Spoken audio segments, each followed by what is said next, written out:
Hi, dear students. Good morning. Hope you all are keeping well and good. The last class we learned about the sentences. Right? Sentence क्या होता है? Sentence किस तरह होता है ना? तीन तरह का चार तरह का सेंटेंस हो गया, उसमें सब्जेक्ट एंड प्रेडिकेट अलग अलग पार्ट्स हो गया, है ना?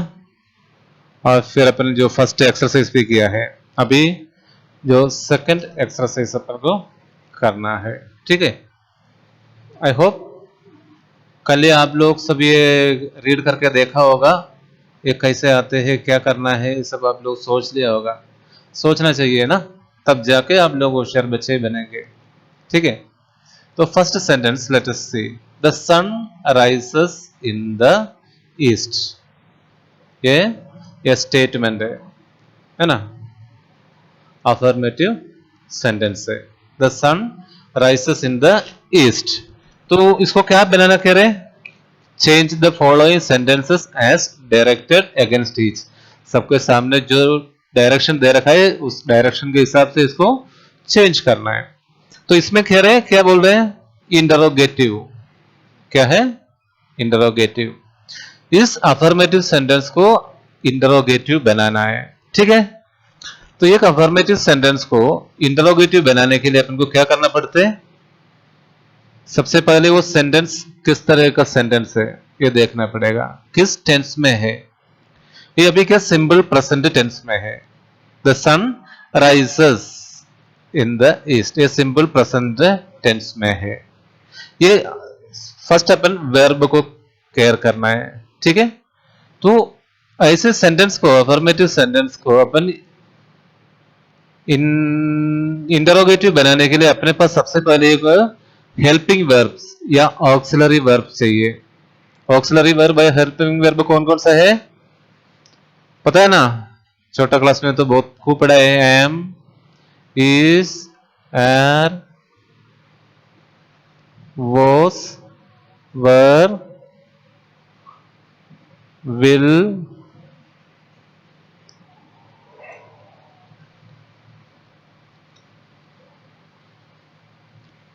will, shall,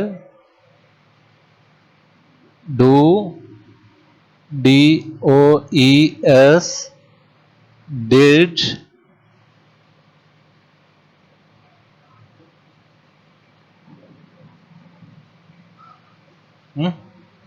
have, had, has, have heard। इस तरह का अपन हेल्पिंग वर्ब चाहिए आपको अफर्मेटिव सेंटेंस को इंटरोगेटिव बनाने के लिए, ठीक है? अब इसमें देखो ऐसे कोई वर्ब नहीं है, अगर किस, है ना, इस सेंटेंस में ऐसे कोई हेल्पिंग वर्ब नहीं है, राइट? एक सेंटेंस में अगर हेल्पिंग वर्ब नहीं है और उस सेंटेंस को अपन इंटरोगेटिव बनाना है, तो अपन ये डू, डस या डिड का मदद लेते हैं। किसका? डू, डस और डिड का मदद लेते हैं। अब डू कब लेते हैं, डस कब लेते हैं, डिड कब लेते हैं? अगर ये वर्ब सिंपल प्रेजेंट में है और सब्जेक्ट सिंगुलर हो, in that case upon does use करते हैं। और ये सिंपल प्रेजेंट में है और सब्जेक्ट प्लूरल है, in that case upon do use करते हैं, ठीक है? और ये सिंपल पास्ट में है, इधर नीचे का ये मैं आपको दिखाता हूं।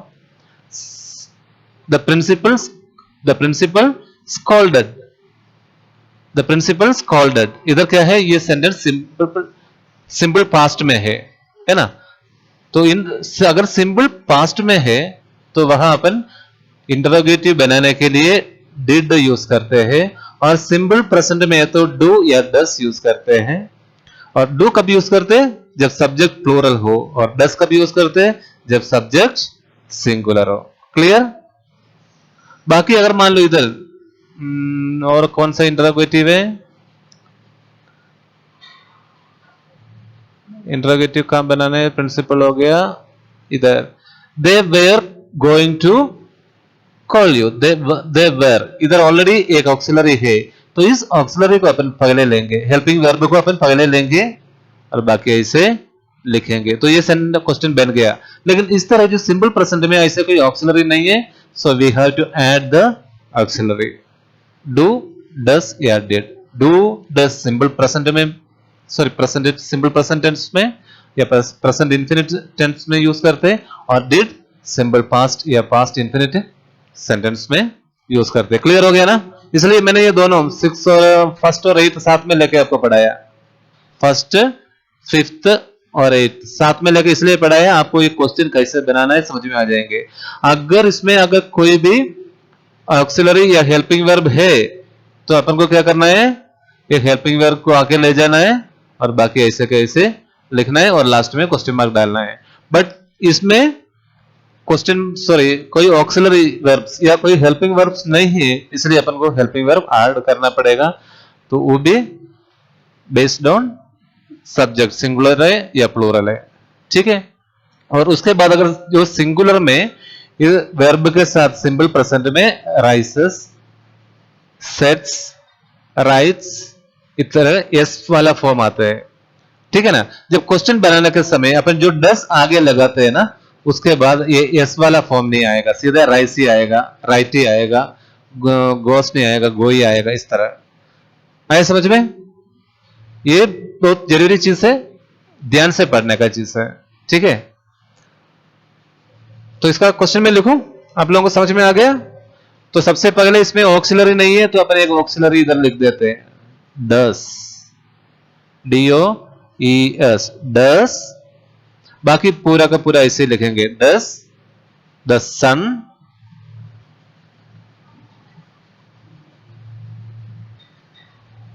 राइसेस के जगह क्या आएगा, rice, rice in the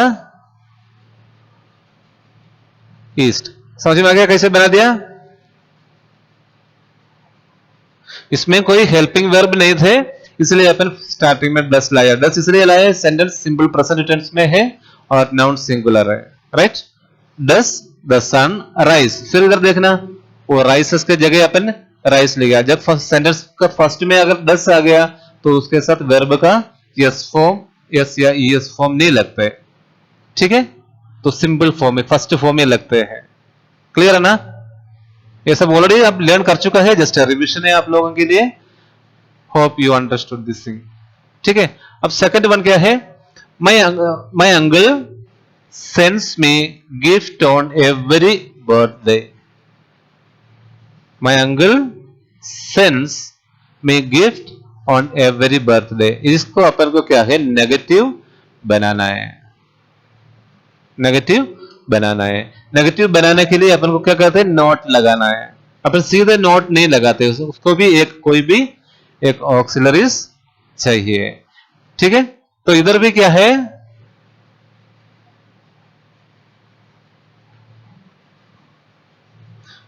the uncle sends me gift on every, my uncle sends me gift on every birthday. उधर भी सेंस है, कोई ऑक्सिलरीज वर्ब नहीं है.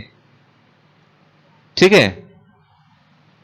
तो आंसर में आप क्या लिखोगे, माई अंकल सेंस है तो आप अज्यूम कर सकते क्या आना चाहिए, ऑक्सिलरी कौन सा आना चाहिए, माई अंकल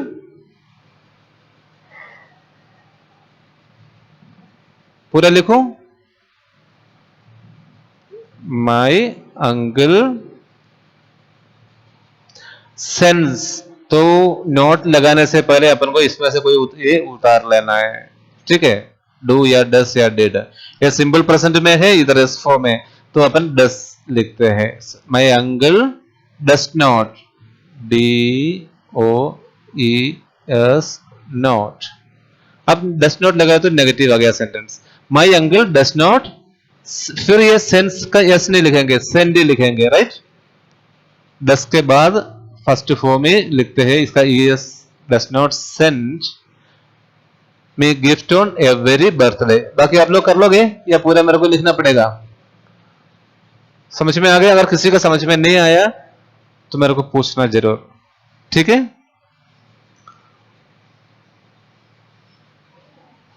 पहले अपन ये डिलीट कर लेते हैं.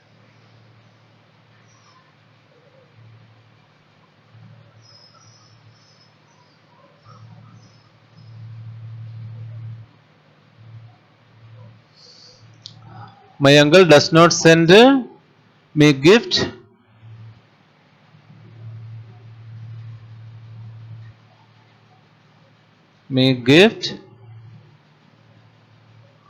On every birthday. बाकी यहां से सेम लिखना है, ठीक है। ये पूरा जो चेंजेस करना है इस पार्ट में कर दिया। My uncle does not send me gift on every birthday, ठीक है।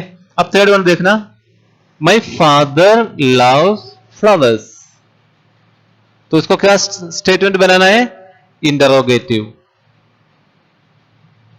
इंटरोगेटिव मला इसका भी क्वेश्चन बनाना है ना।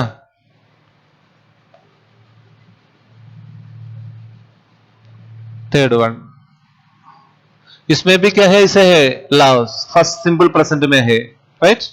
और कोई ऑक्सिलरीज नहीं है। अपन को क्वेश्चन बनाने के लिए ऑक्सिलरीज हेल्पिंग वर्ब चाहिए।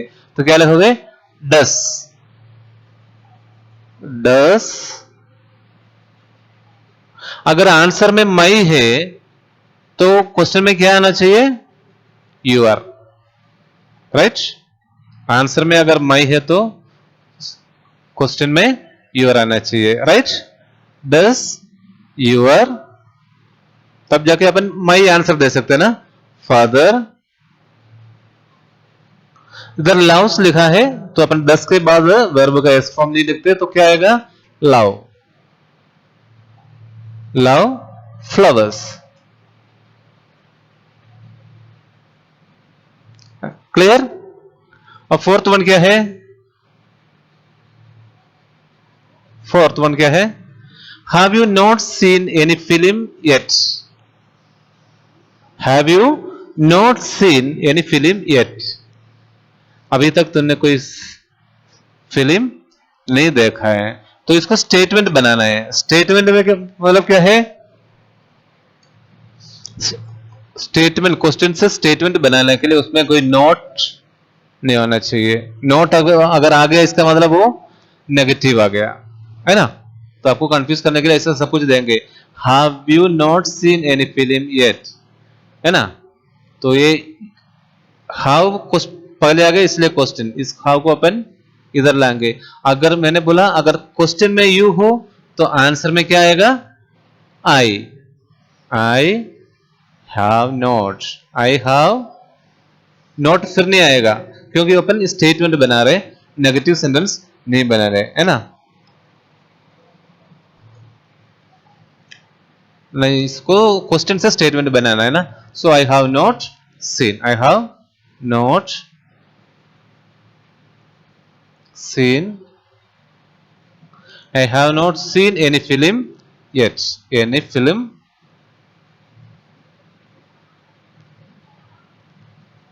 yet. मैंने अभी तक कोई फिल्म नहीं देखा, ठीक है। इधर तो क्या क्या चेंज हो गया? ए यू हैव सब्जेक्ट के बाद आ गया और यू के जगह आई आ गया, ठीक है ना। क्लियर। यू के जगह आई आ गया और हाउ बाद में आ गया। I have you. अगर क्वेश्चन हैव यू हो गया उसका आंसर क्या आएगा? आई हैव, ठीक है ना। स्टेटमेंट का मतलब आंसर होते हैं, आंसर टाइप होते हैं, और इंट्रोगेटिव मींस क्वेश्चन टाइप होते हैं, ठीक है। अगर ऑक्सिलरी वर्ब से चालू हो गया इसका मतलब क्वेश्चन हो गया, तो उसको अपन अफर्मेटिव स्टेटमेंट बनाना है, राइट।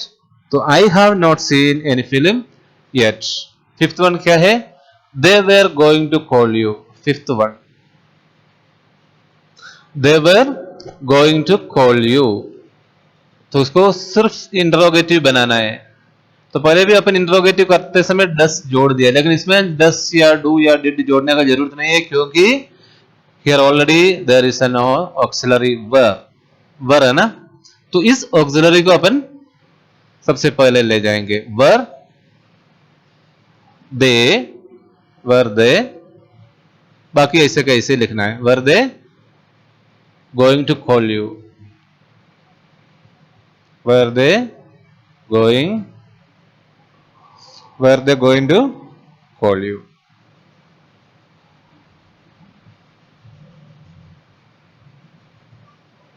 ठीक है। तो इधर क्वेश्चन मार्क डालना, जो भी इंट्रोगेशन आता है उसके बाद क्वेश्चन मार्क डालना है। ठीक है, फिफ्थ वन हो गया ना। Now sixth one, the dogs bark at strangers, ये भी सिंपल प्रेजेंट है, लेकिन डॉग्स प्लूरल आ गया, प्लूरल आ गया तो अपन इधर कोई भी ऑक्सिलरी नहीं है तो डू या डस लगाना ही पड़ेगा। सो इधर प्लूरल है इसलिए अपन डस नहीं लगाएंगे, डू लगाएंगे, बाकी और कोई चेंज नहीं है।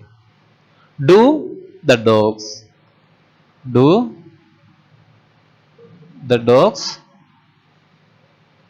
बार्क, वर्ब में भी कोई चेंज नहीं है क्योंकि प्लूरल है इसलिए ऑलरेडी फर्स्ट फॉर्म में। Bark at strangers,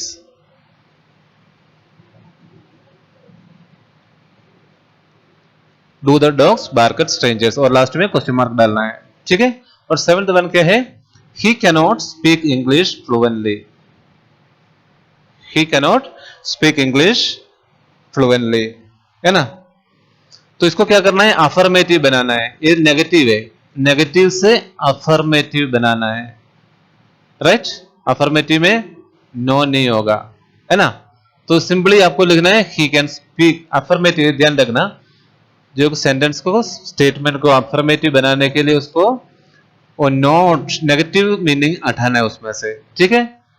he can speak English, nothing else, he can speak, और कैनॉट की जगह कैन कर दिया, बाकी he can speak English,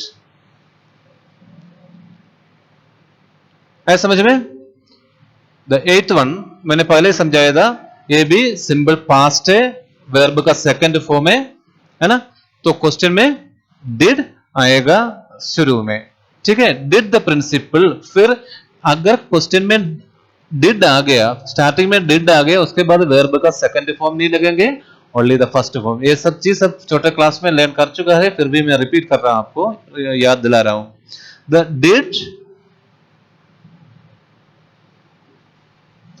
did the principal, did the principal scolded है, स्कॉल्डेड की जगह स्कॉल्ड आएगा या first form, that is important. Question में अगर डिड आ गया स्टार्टिंग में, SCOL, scold, scold some students,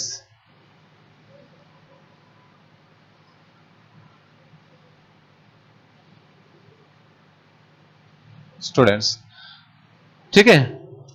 और लास्ट वन क्या है, इंपेरेटिव बनाना है ना। इंपेरेटिव मींस जस्ट कमांड देना है, इसमें यू शुड वो शुड, है ना, कोई जरूरत नहीं है। तो इसमें अपन सीधे उसका आंसर यही लिखना है, respect your elders, it's a command. You should कुछ नहीं लिखना है इंपेरेटिव में, विल यू भी नहीं लिखना है, ये विल यू के जगह आप जस्ट इसमें please lend me some money, फिर क्वेश्चन मार्क नहीं डालना है, प्लीज इधर क्वेश्चन मार्क नहीं डालना है। The video time is up, that is why I am concluding it. Ninth one आपको इतना ही लिखना है, respect, R should be capital, ठीक है, respect your elders. And last one, please lend me, ये वीडियो के जगह आप लिखोगे please, please lend me some money, फिर उसके बाद ये क्वेश्चन मार्क हटाएंगे, फुल स्टॉप डालेंगे। क्लियर हो गया ना। और video time is up, that is why I am concluding here. Okay, सब नोटबुक में कंप्लीट करना, लर्न करना। इस चीज में आप लोगों का डाउट होगा जरूर, तो मेरे को कॉल कर लेना अगर किसी को कोई भी पार्ट अगर समझ में नहीं आ रहा है तो, ठीक है। Thank you very much.